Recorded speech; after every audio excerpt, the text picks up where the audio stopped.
ante el agrietamiento de la oligarquía, ante el hecho de no haber podido imponer los candidatos contra la opinión pública, ante el hecho de haber puesto al Partido Conservador a decidir de la suerte del candidato liberal y no haberlo logrado, ante el peligro de esta avalancha humana, que no mi nombre, sino la restauración moral y democrática de la República, librará una batalla, vencerá a la oligarquía liberal y aplastará a la oligarquía conservadora.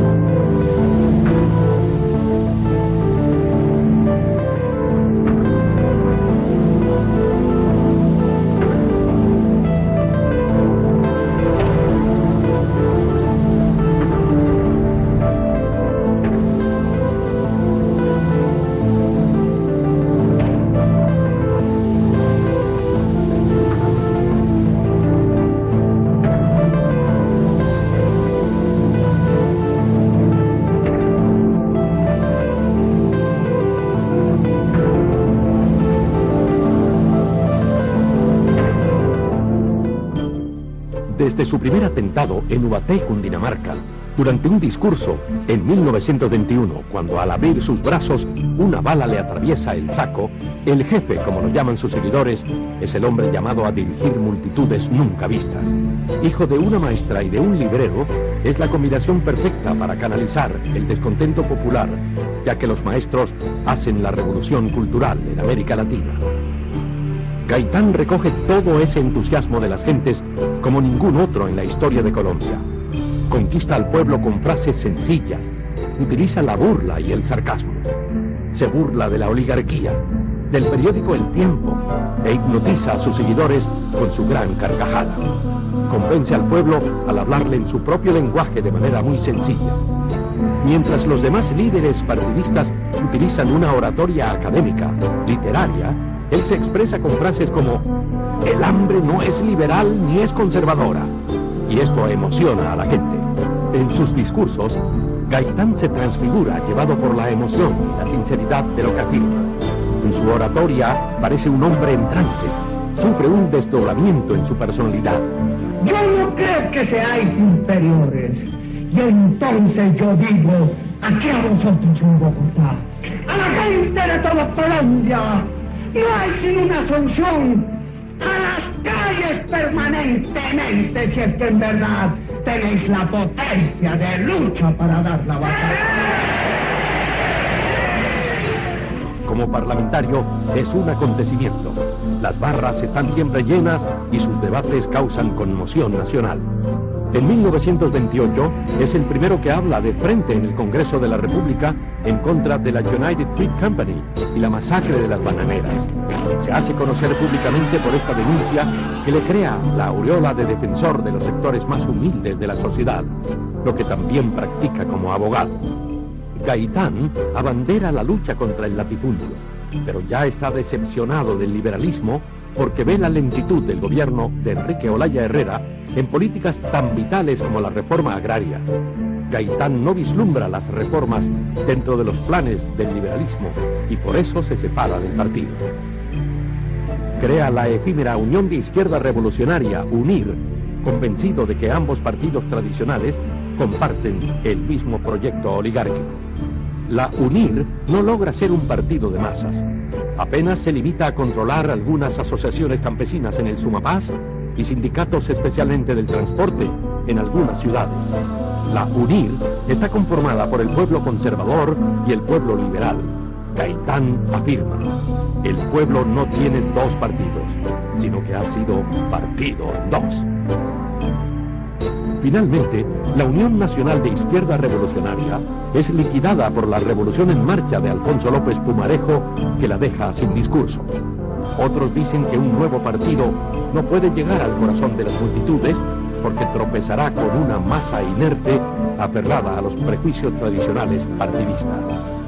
Con sus consignas, a la carga, contra la oligarquía, es el primer líder social de Colombia y representa todas las fuerzas políticas, con excepción del Partido Comunista, que lo llama fascista, y de los elementos reaccionarios de ambos partidos, el liberal y el conservador, que lo consideran comunista. Lo llaman fascista porque viene de Italia cuando el fascismo está en auge, o tal vez porque crea ciertas clases de organización popular comunes en Italia y Alemania, como la marcha de las antorchas en los desfiles o la propuesta de milicias de las camisas rojas, aunque solo quiere organizar las bases populares en un sentido reivindicativo. Pero en realidad, Gaitán no es fascista, es un liberal demócrata reformista de tipo revolucionario que busca una revolución legal dentro de la Constitución. Por eso lo señalan como populista. Cuando Gaitán habla de oligarquía, se refiere a los grupos prepotentes de los dos partidos. Gaitán dice que los gerentes y los miembros de las juntas directivas de las grandes empresas y bancos del país, liberales o conservadores, son los mismos con las mismas. Esta frase no se refiere al juego político, sino al económico. Nosotros tenemos un sentido humano distinto, diverso de estas cosas. Nosotros no decimos que el hombre debe ser un esclavo de la economía. Decimos que la economía debe estar al servicio del hombre. Según el embajador de los Estados Unidos, John C. Wiley, Jorge Eliezer Gaitán es un joven eminente en su profesión y su educación futura resulta importante. Recalca que no se deben olvidar sus estudios en la Italia fascista de 1927. Insinúa que los Estados Unidos deben observarlo con cuidado y tacto. Dice el embajador: puede ser que vuelva al camino y sea de gran ayuda. Comenta que Jorge Eliezer Gaitán definitivamente es la nueva estrella política más importante de Colombia. Enrique Olaya Herrera y los que gobiernan el país atraen a Jorge Eliezer Gaitán, que se deja seducir, convencido de que con el Partido Liberal se pueden hacer todas las reformas. Comienza a ejercer el poder público como alcalde de Bogotá. Le concede especial importancia a la higiene y a la presentación personal como símbolos del mejoramiento social. Por ello, y en vista del desaseo muy notorio entre los bogotanos, prohíbe el uso de ruanas y alpargatas e intenta uniformar a los lustrabotas y a los choferes de taxi. Estos, en respuesta, organizan una huelga que le obliga a renunciar a la alcaldía. De la amarga experiencia, saca la lección de escuchar más a los sectores populares en sus necesidades reales. Su paso por el Ministerio de Educación y el Ministerio del Trabajo es más exitoso y le garantiza simpatías en el sector de maestros y trabajadores de base. En 1946, la división del Partido Liberal en torno a las candidaturas es otro factor que le quita piso al gobierno liberal de Alfonso López Pumarejo.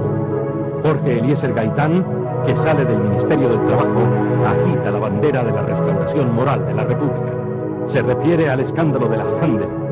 Durante la Segunda Guerra Mundial y por recomendación de los Estados Unidos, los bienes de los alemanes residentes en Colombia son incautados para luego ser vendidos a precios muy favorables por presiones de prestigiosos abogados.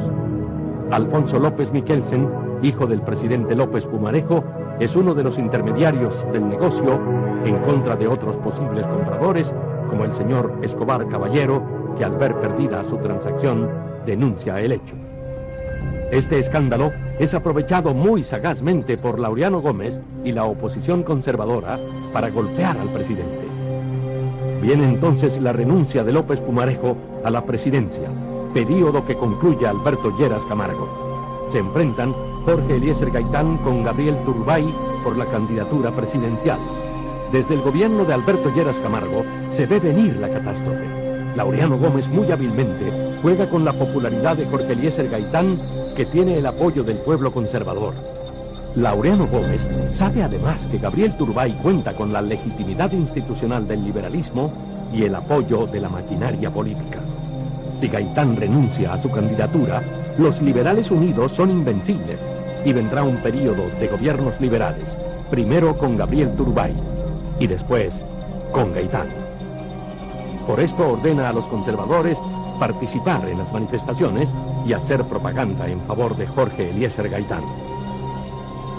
Su candidatura se proclama por primera vez en la historia del país en un acto de masas y como vocero del pueblo de ambos partidos, lo que reitera en su discurso de aceptación en la Plaza de Toros de Santa María.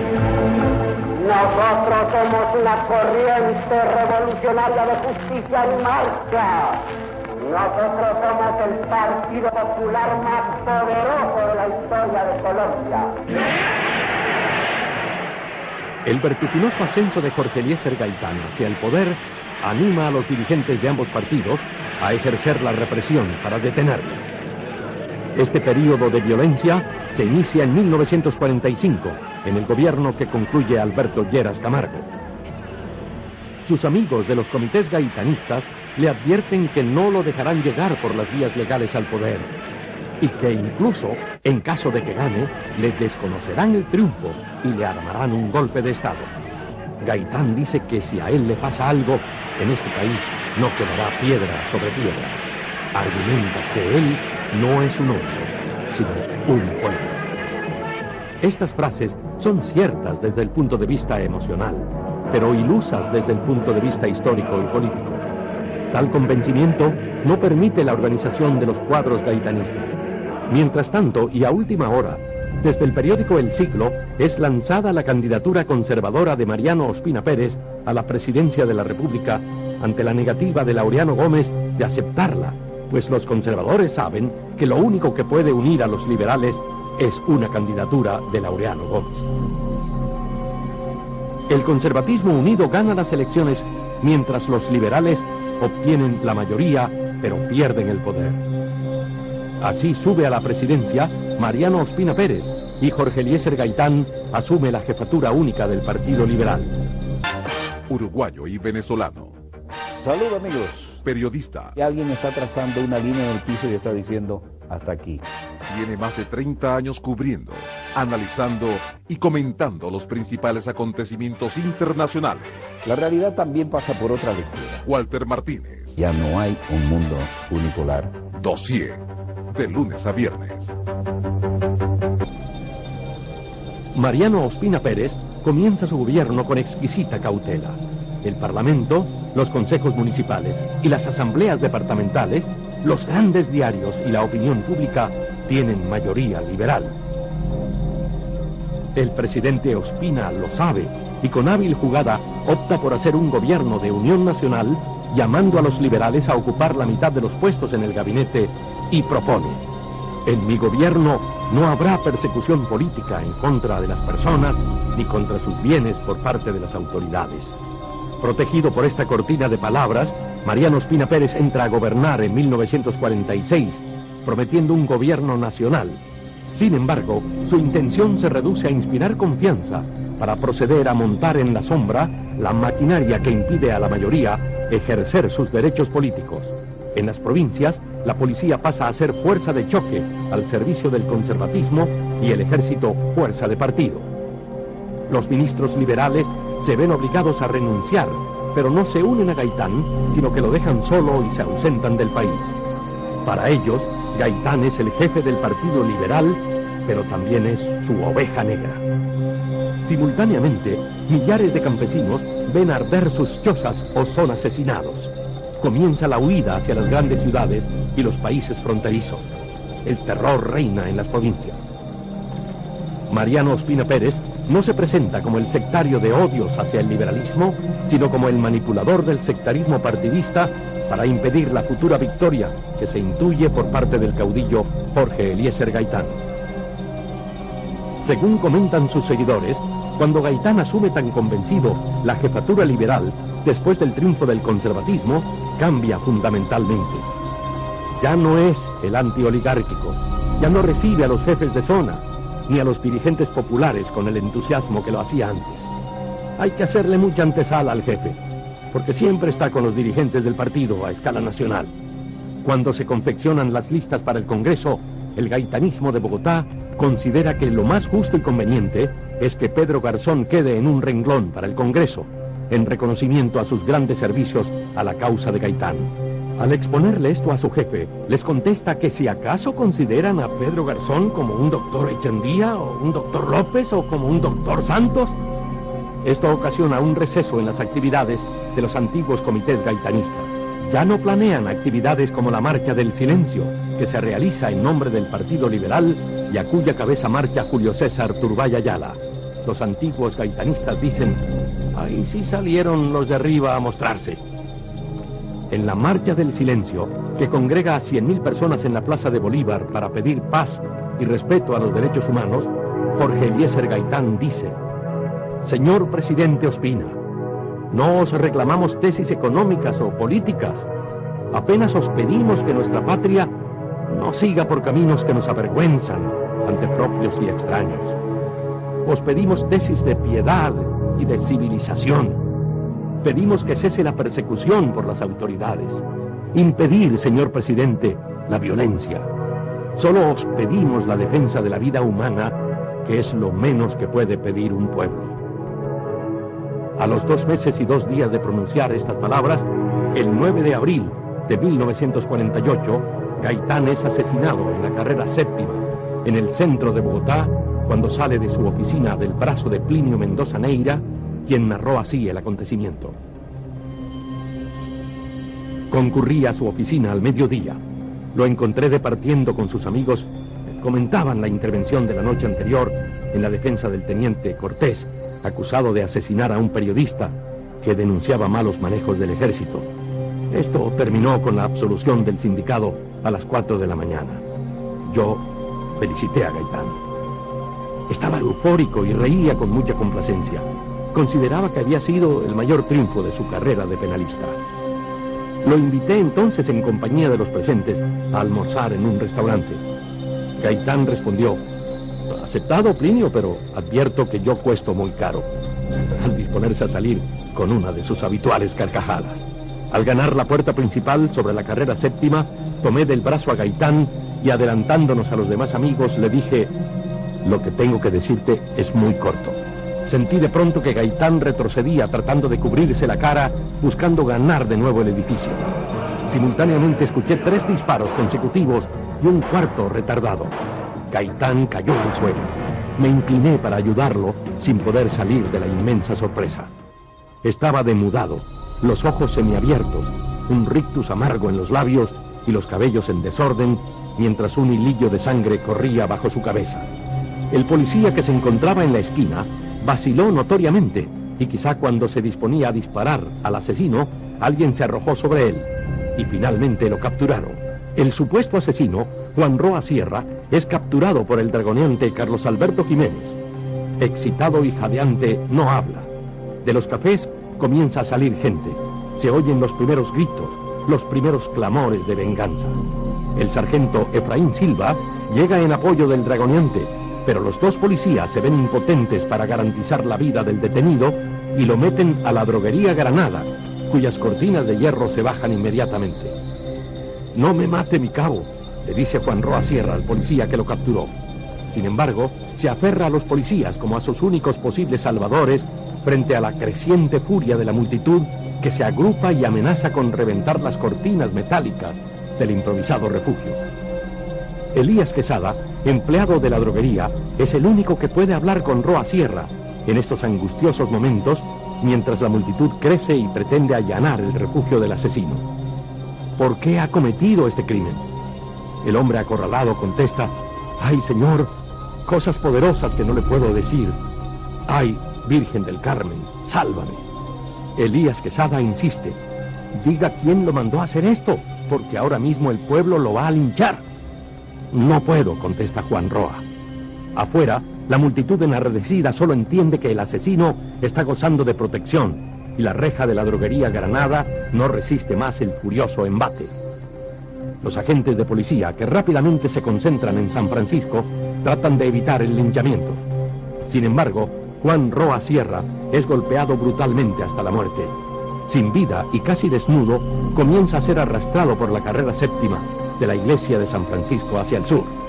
Transfigurados por la ira, los más exaltados golpean el cadáver con llanto colérico y pasión de venganza.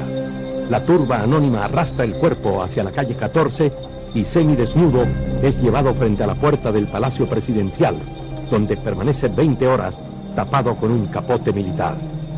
Aunque molido a golpes, el cuerpo no está desintegrado. Apenas enredado en una pierna, Tiene un pedazo de ropa interior y anudadas al cuello 2 corbatas. Las armas detonan a cada momento y con mayor frecuencia. El mismo 9 de abril de 1948 se inicia en Bogotá la 9ª Conferencia Panamericana en plena Guerra Fría entre los Estados Unidos y la Unión Soviética. El general Marshall asiste a la conferencia y acusa al comunismo por los hechos que suceden en las calles. El gobierno colombiano se apresura a romper relaciones con la Unión Soviética. En Europa, el comunismo avanza en forma vertiginosa. Al general Marshall lo que le interesa es frenar el avance del comunismo en América Latina e instaurar y consolidar el sometimiento económico de la región a los Estados Unidos de Norteamérica. Mientras tanto, en las calles bogotanas, el pueblo pierde la razón. Estimula su locura a un grupo revolucionario que se apodera de las radiodifusoras e imparte órdenes de asaltos. Se da la fórmula del cóctel Molotov para los incendios. El gobierno se atemoriza. El ejército no sale. La policía entrega las armas al pueblo. Se constituye en medio de la revuelta una junta revolucionaria de gobierno y declaran la caída de los órganos conservadores, pero advierten que no hay que matar simplemente conservadores. Tienen que caer los grandes, los que crearon el ambiente propicio al asesinato, los que prepararon el asesinato del jefe desde las curules parlamentarias, excitando al pueblo a sangre y fuego. Laureano Gómez, quien es ministro de Relaciones Exteriores del gobierno de Ospina Pérez y preside la 9ª Conferencia Panamericana, se esconde durante la revuelta del 9 de abril. De allí se va un año a España a recibir los beneficios por haber dirigido el periódico más favorable al régimen de Franco en América Latina. El centro de la ciudad queda en llamas. Parece un pedazo de Londres bajo los bombardeos, dicen los corresponsales extranjeros. Sin embargo, el hecho es que se ha asesinado al hombre que por su prestigio popular constituía el único obstáculo insalvable para que las élites se perpetuaran en el poder. El pueblo enfurecido está enterado de que los líderes liberales se encuentran en Palacio negociando con el gobierno. Entre ellos, Carlos Lleras Restrepo y Plinio Mendoza Neiga. Piden sus cabezas. A Palacio es la consigna. No cesan los disparos, las explosiones y los incendios. En la noche, el alcohol de las tiendas saqueadas empieza a hacer sus efectos en medio de incendios y de un violento aguacero, mientras crece el número de muertos. Los barrios se lanzan sobre el centro de Bogotá. Se forma una gigantesca manifestación que cubre la carrera 7ª y avanza hacia el Palacio Presidencial. Cuando la multitud se asoma a la Plaza de Bolívar, se da la información de que se aproxima un tanque amigo. Eran varios con banderas rojas. Era la ilusión que siempre alimentaron las masas liberales. Aplauden que el ejército esté con la protesta. Le abren campo a los tanques y rompen en vivas. Detrás de ellos se lanzan las multitudes convencidas de que van a tomarse el Palacio Presidencial. Cuando avanza el primer tanque, gira su torreta y dispara ráfagas de ametralladora contra los manifestantes. Viene la dispersión, la confusión, la desmoralización, los muertos y la desbandada. Todo el mundo corre. Se asaltan las ferreterías. Los manifestantes se arman como pueden. La gente se ve en las calles con machetes, con martillos, destornilladores, buscando a alguien con quien enfrentarse. El gobierno es el único enemigo y está protegido por los tanques. Entonces, las muchedumbres se lanzan contra todo lo que tenga carácter oficial y viene la quema de los edificios y los tranvías.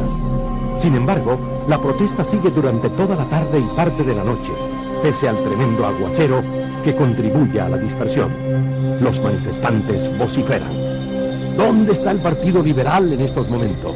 ¿Dónde están los jefes? La famosa consigna de Jorge Eliezer Gaitán. Yo no soy un hombre, sino un pueblo. No pasa de ser una frase. Gaitán no era un pueblo, era un hombre. Las horas corren a favor del gobierno que espera tropas leales de Tunja, las que finalmente llegan controlando el Bogotazo. El país es un polvorín. Se inician revueltas en los pueblos y ciudades. Se conforman grupos alzados en armas de campesinos liberales en pueblos y veredas para defenderse. Se agudiza la violencia de los años 50, que en 7 años deja 300.000 muertos.